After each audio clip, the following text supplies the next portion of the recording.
Y'a le bro, c'est Fu, aujourd'hui nouvelle vidéo et cette fois tier list sur FMA Mobile. Voilà, vous l'attendiez, moi aussi je voulais vraiment la faire mais je voulais attendre qu'on finisse vraiment la traduction de tous les personnages et qu'on soit au complet sur tout ce que j'ai pu donner. Alors ne vous étonnez pas, il y a quelques passifs que je n'ai pas pu avoir lors de la bêta, donc il y a deux, trois petites choses que je pourrais pas donner, mais c'est pas grave, dans l'ensemble on a réussi à avoir un peu tous les personnages et toutes les compétences de ce qu'ils peuvent faire.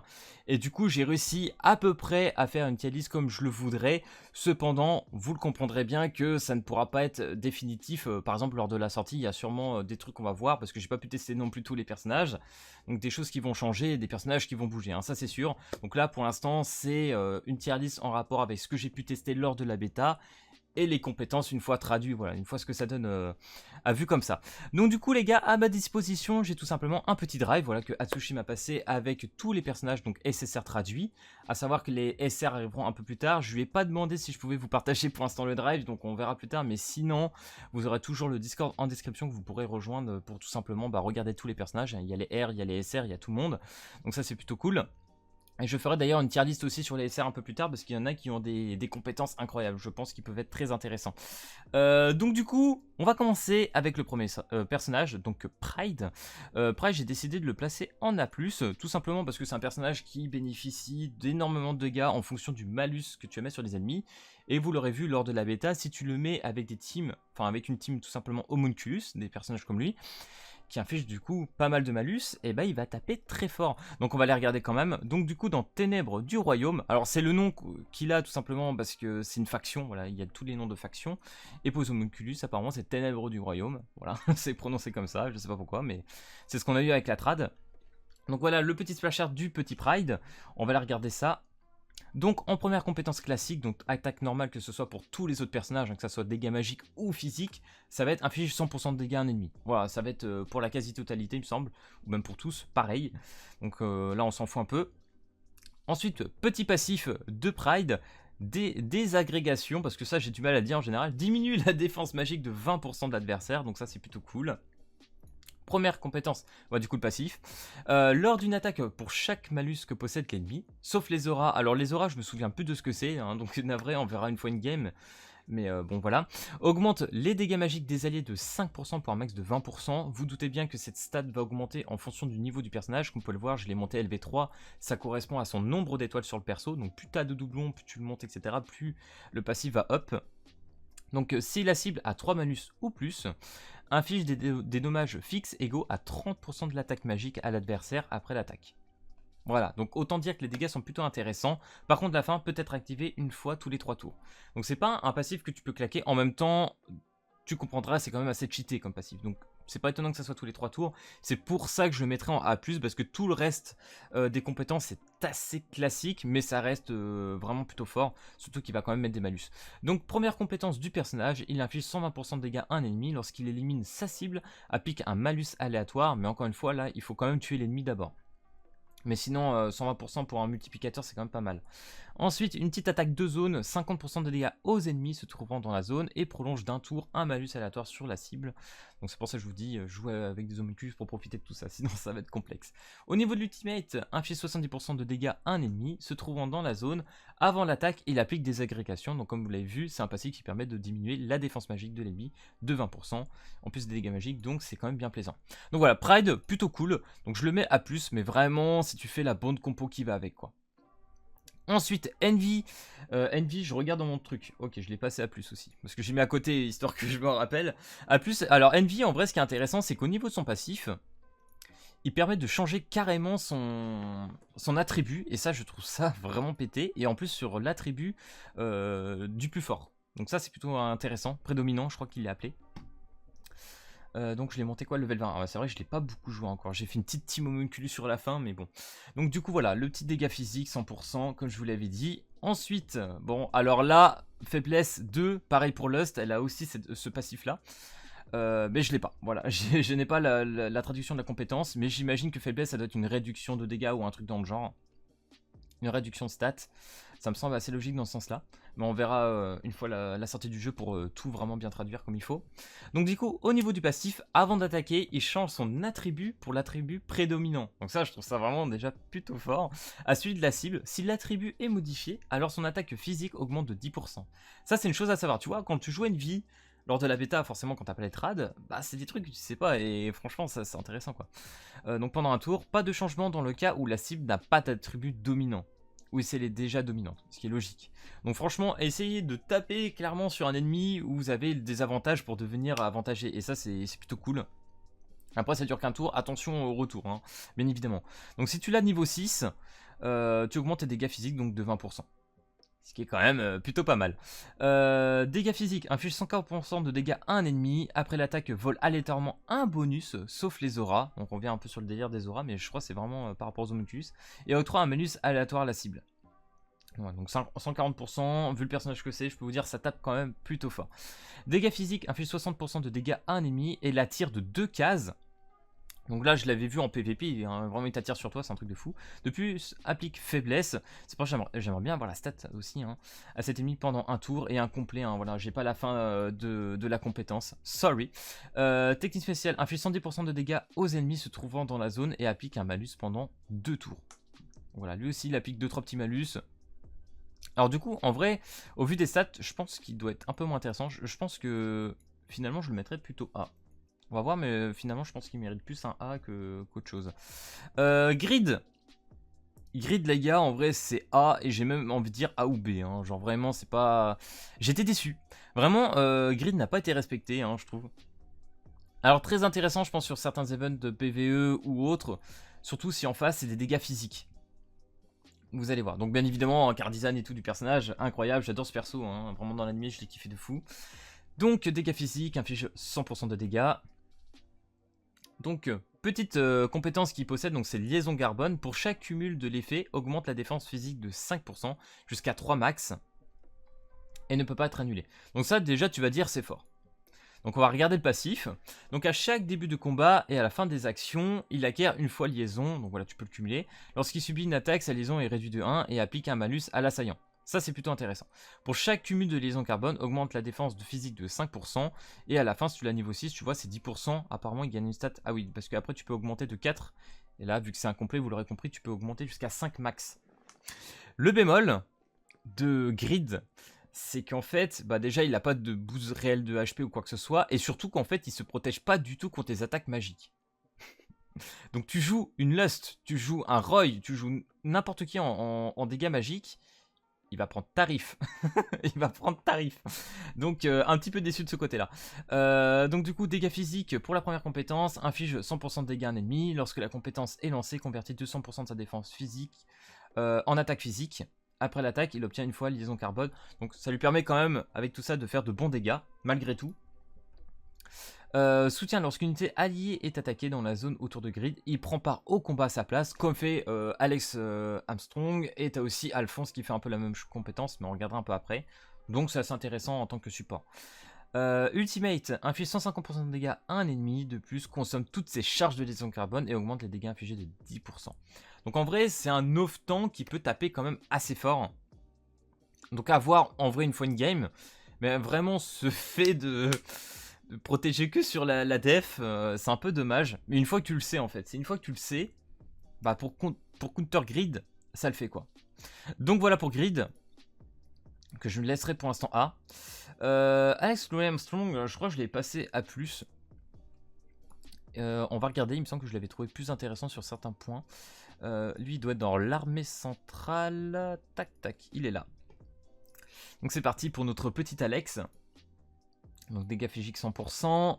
Alors lui là, la désintégration, donc les dégâts infligés diminuent de 15%. Ah oui voilà c'est ça. C'est à dire que lui, avec son passif plus cette compétence, donc ce passif là, va permettre tout simplement de réduire vraiment les dégâts des ennemis et sur tes alliés. Et je trouvais ça plutôt intéressant. Donc les dégâts qu'il subit et ceux des unités alliées se trouvant à 2 cases de lui diminuent de 10% lorsque vous contre-attaquez. 140% de sa défense magique et physique, donc lui il fait les deux au moins, sont convertis en attaque magique. Donc ça c'est plutôt fort. Et si tu l'as niveau 6, convertis 180% de sa défense magique et physique en attaque magique, voilà. Et les dégâts qu'il subit et ceux des alliés se trouvant à 3 cases. Donc là tu changes. Alors c'est quoi du coup le truc incomplet? Je crois que ça doit être par là. Autour de lui diminue de 15%. Donc là à mon avis, la réduction de dégâts sur les alliés doit passer à 20%. Au niveau 6. Donc franchement, c'est le passif il fait tout je trouve. C'est un peu whale, mais c'est intéressant. Donc dégâts magiques, 140% de dégâts aux ennemis se trouvant dans la zone. De plus, il applique une fois désintégration pendant 2 tours. Voilà, ça c'est dit. Lorsqu'une unité alliée se trouvant à une case d'Alex se fait attaquer, au lieu de cela, il prend part au combat. Donc soutien dans une zone de 2 cases. Donc voilà, comme a fait Grid ou comme Alphonse, ce que je disais, c'est un peu pareil. Donc l'ulti inflige 125% de dégâts aux ennemis se trouvant dans la zone. Donc ça c'est bien, il tape sur l'avant et à l'arrière. Et leur applique une fois désintégration. Donc voilà, diminution encore des dégâts. Donc non, en vrai, plutôt convaincu pour le mettre en A+, pour l'instant, lui. Lust. Bah Lust les gars, ça part en S. Hein. Les dégâts de Lust, c'est n'importe quoi. On va regarder, mais en vrai, elle réduit tout simplement la défense magique des adversaires. Et elle fait que des dégâts magiques. Et du coup, bah ça tranche quoi. Ça tranche les gars, c'est... Je sais pas comment expliquer ça, mais elle détruit tes adversaires, hein, vraiment. Et puis vous l'avez vu même lors de la bêta, hein, les dégâts qu'elle fait, c'est n'importe quoi. Hein. Alors certes, elle est un peu squish, mais c'est un assassin, quoi. Donc voilà, la petite artwork de Lust, hein, toujours magnifique. 100% dégâts magiques. Donc du coup, blessure grave diminue l'effet de récupération de la cible de 30%. Donc là, on parle de côté HP. Elle a un autre coup de poignard qui diminue de 10% les PV max à la fin d'une action. Ça, c'est pété. Désagrégation diminue la défense magique de 20%, comme je vous l'avais dit. Donc ça, voilà. Et affaiblissement comme ANV, qu'on ne sait toujours pas. Qui apparemment, sur sa technique spéciale, donc son ulti. Donc on le saura lors de la sortie. Donc avant le combat, la défense magique de l'ennemi diminue de 14%. Déjà, rien que là. Donc en gros, tu diminues, avec les 20% supplémentaires, tu vas à 34% de réduction, ce qui est énorme. Elle applique blessure grave en plus avant d'attaquer. Attendez, blessure grave. Ouais, donc voilà. Donc voilà, bon déjà, niveau malus, le personnage, c'est incroyable.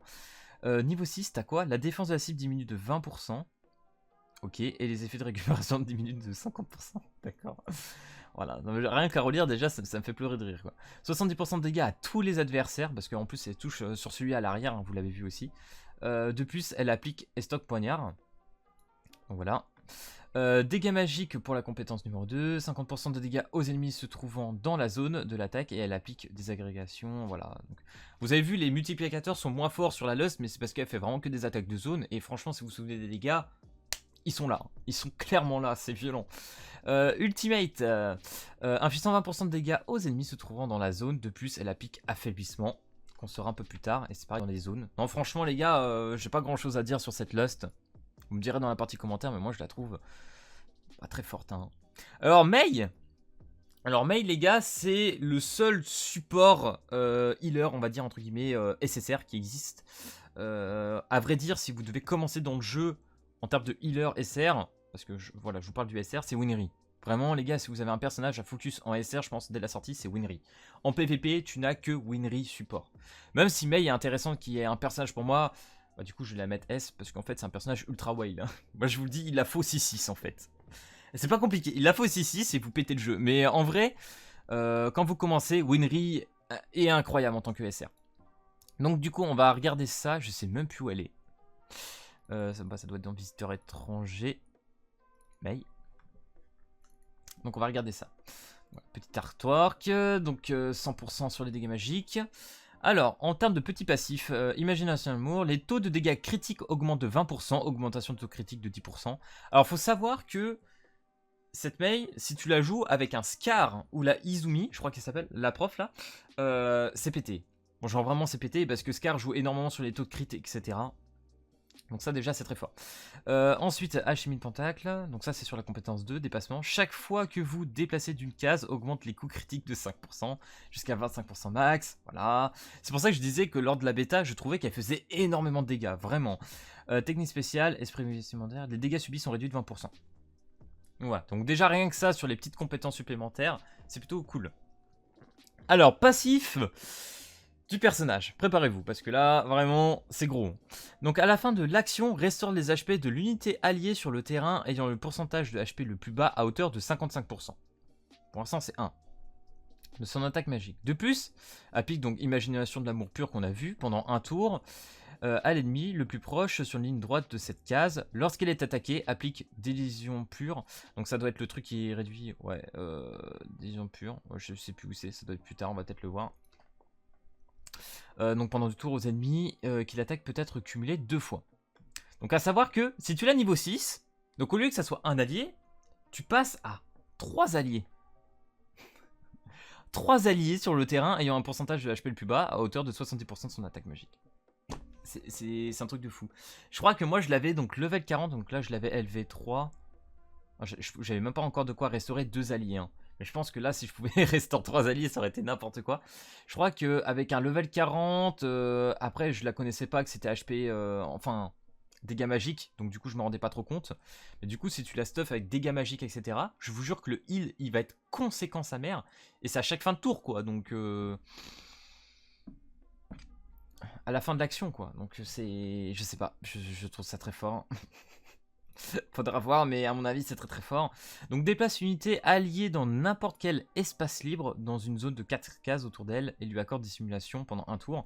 Alors ça j'ai vu cette compétence, elle est assez intéressante. Vraiment si tu as un allié qui est dans un embarras de mort, tu peux vraiment le protéger et le sortir d'une zone pour sauver tout simplement ton unité si elle allait un peu crever quoi. Compétence numéro 2, dépassement pendant 2 tours aux unités alliées se trouvant dans la zone. Alors c'est vrai que là elle a tellement de passifs celle-là. Chaque fois que vous déplacez d'une case, augmentez... Ah oui, d'accord, ok. Oui, ok, donc là, c'est sur les coups critiques. Donc ensuite, l'ultimate inflige 60% de dégâts aux ennemis dans la zone. Vous avez vu la zone de l'ulti, hein, n'importe quoi. Et applique esprit vestimentaire pendant 2 tours. Je crois que c'était la toute dernière qu'on a vue. Voilà, dégâts subis sont réduits de 20%. Donc voilà, Mei, très intéressante, beaucoup de passifs de partout en vrai. Mais le passif, si tu l'as niveau 6, je suis désolé, à fin d'action, tu restaures 70% de tes HP sur 3 gars.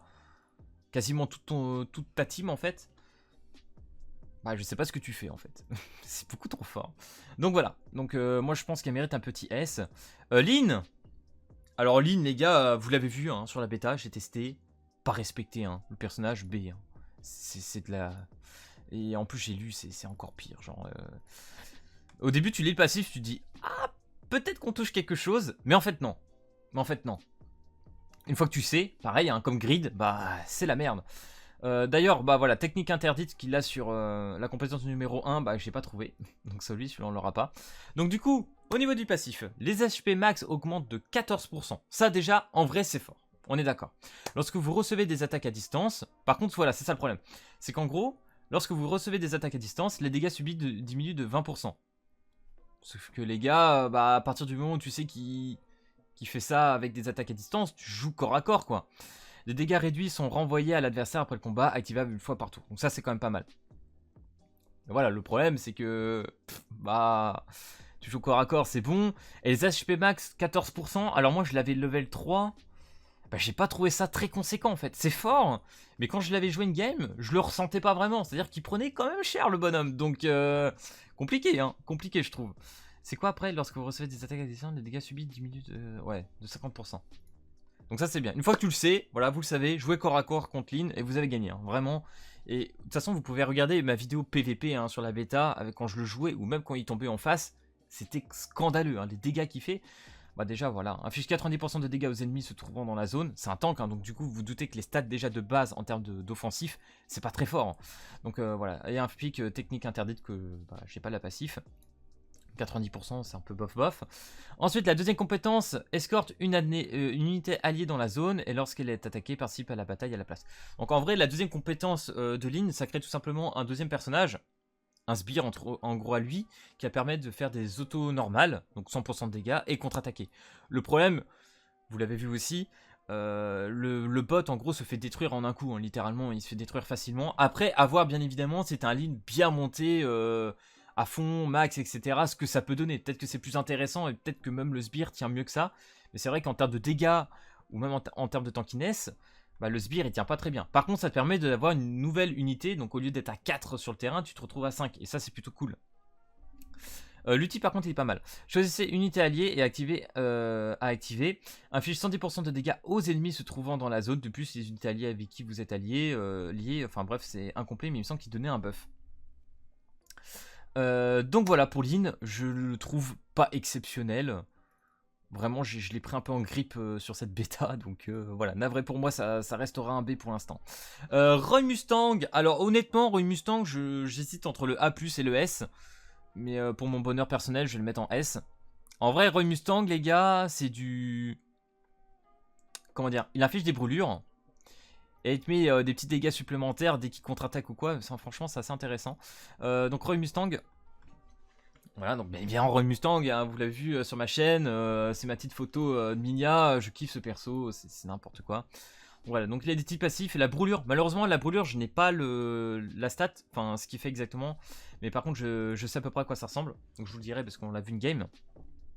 Donc, au niveau de la passif, en cas de contre-attaque, il y a 20% de chance d'appliquer brûlure. Déjà.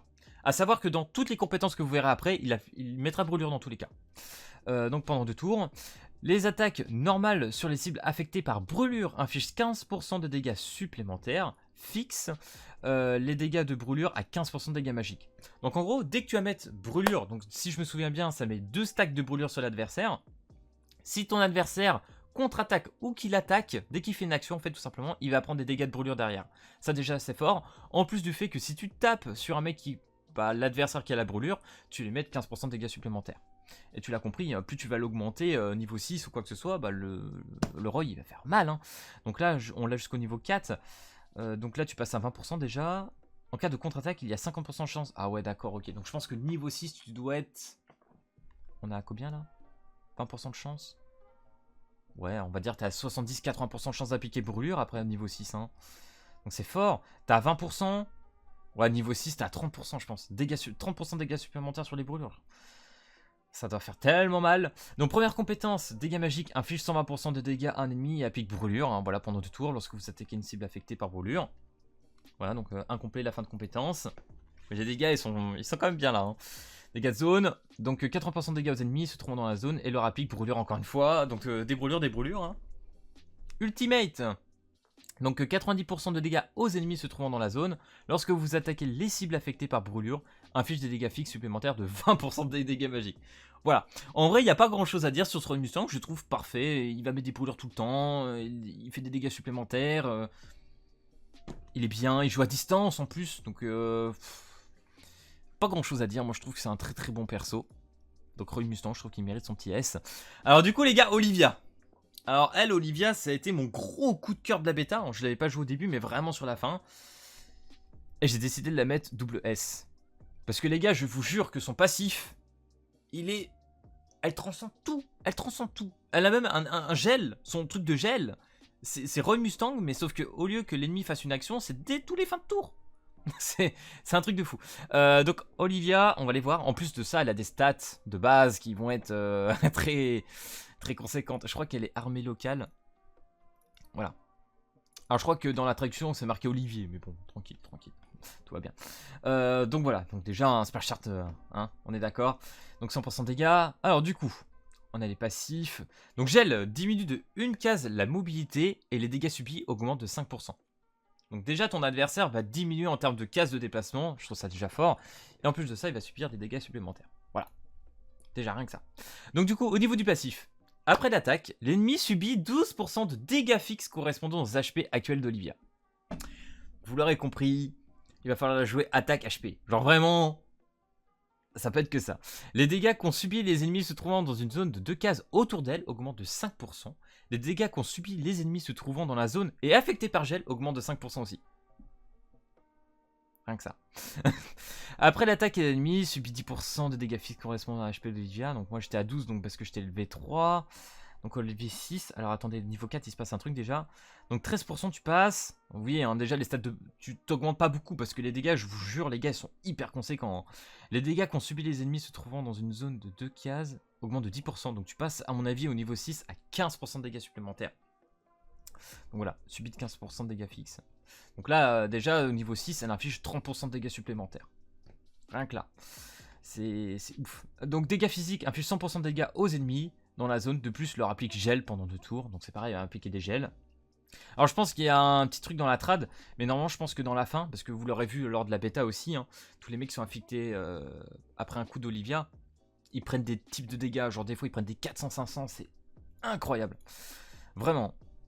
Donc deuxième compétence, inflige 80% de dégâts aux ennemis se trouvant dans la zone. Alors vous avez vu la zone, hein, elle est parfaite. Vraiment la zone, tu peux toucher 3 ennemis avec ça.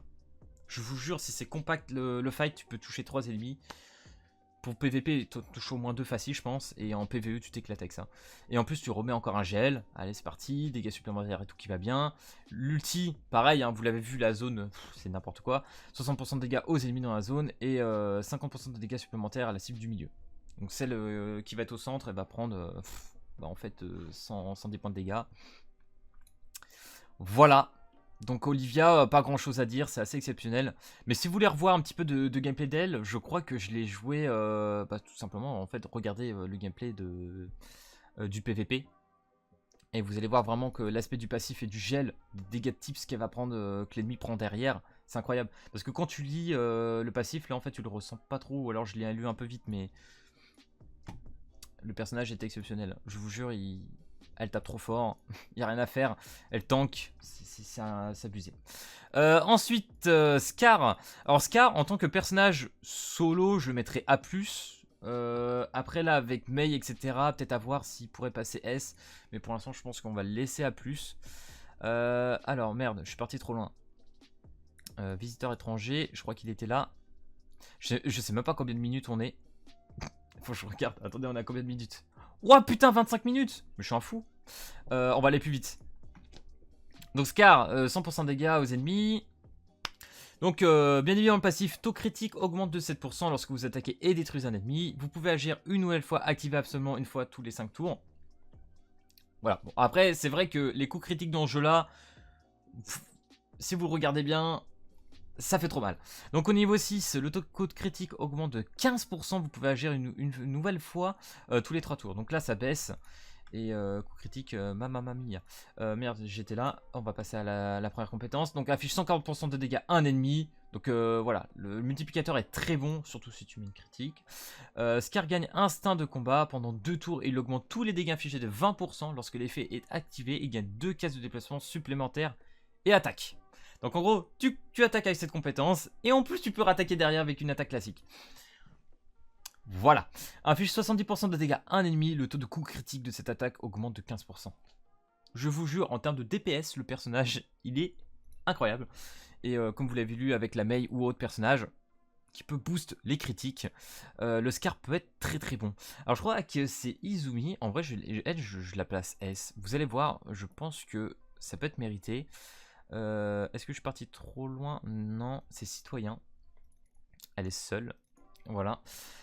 Du coup, elle c'est quand même une assez grosse dinguerie.